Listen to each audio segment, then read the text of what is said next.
active in the scene and they're still part of the scene. But when they have shows now, compared to what they were, they're not as many fans come out.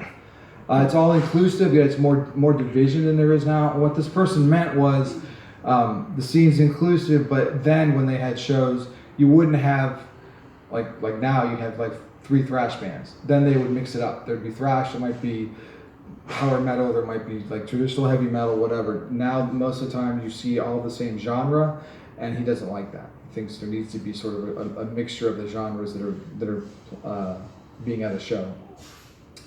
There was more camaraderie. It was a brotherhood. It was a sisterhood. The people were really tight. This person doesn't think that that's the case anymore.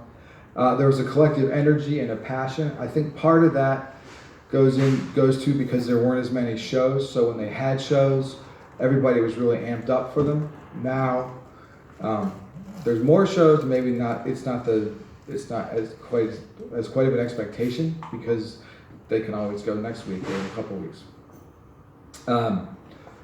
People wanted to see it, which that goes back to saying that when there was one, they had to get there. They wanted to be part of it. There was polished musicians. He's not saying that they're not polished now, but I think he meant that there's more. Then there were better musicians overall than we have in Dayton now. I think our current musicians would say that's not the case, but he's old and he's got his own opinions. So those are the shows were roughly the same age. Yeah, they were young. Now all these guys are older, and what they tend to see is a mixture because there's some young people going and more older people.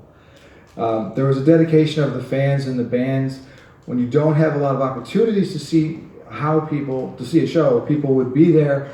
They were religious about it. So that whenever there was a show, those in the scene pretty much everyone would go to the show because they knew it might not happen again for a couple months. And they knew everybody because the same people were going to the show at the same time.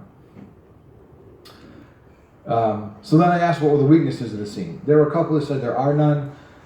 That's not true. I think they were looking sort of up in the heads in the clouds kind of thing. These are the other ones. There were a few places to play. That's still the case today.